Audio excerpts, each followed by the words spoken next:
Turel. Bonjour Fanny. Alors vous êtes directeur général adjoint en charge du développement commercial de Cegedim. Et avec vous, on va parler de l'assurance prévoyance. Quels sont les axes d'optimisation et d'industrialisation de la gestion? Tout à fait. Alors déjà en premier lieu, je voulais rappeler un des enjeux prioritaires de l'assurance prévoyance qui a été rappelé lors du dernier rassemblement de la FNMF et qui consiste à faire en sorte que tous les Français disposent de garanties de prévoyance en cas de gros risques. Donc en cas de gros risque, on entend par là risque de décès, incapacité ou invalidité. Ce n'est pas le cas aujourd'hui, parce qu'il faut savoir que ce dispositif est obligatoire uniquement pour les salariés cadres. Alors, face à cet enjeu, les défis sont importants pour la profession.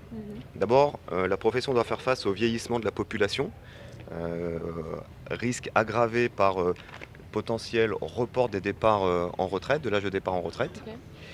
Un des deuxièmes défis est que l'absentéisme est en croissance constante depuis 2015, avec plus 36% depuis 2015, ayant un impact sur les frais de gestion des indemnités journalières qui sont en augmentation de 10% par an.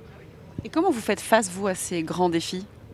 Alors, une solution va consister à disposer de systèmes de gestion performants, robustes, permettant d'automatiser les actes de gestion.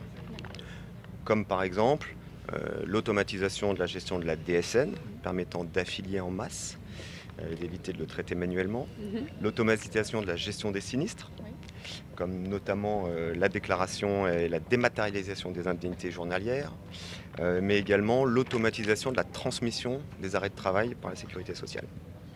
Bien.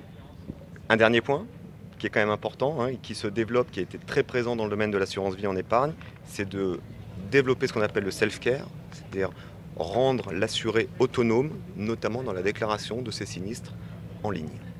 Merci pour ces précisions, Guillaume Turel. Merci à vous.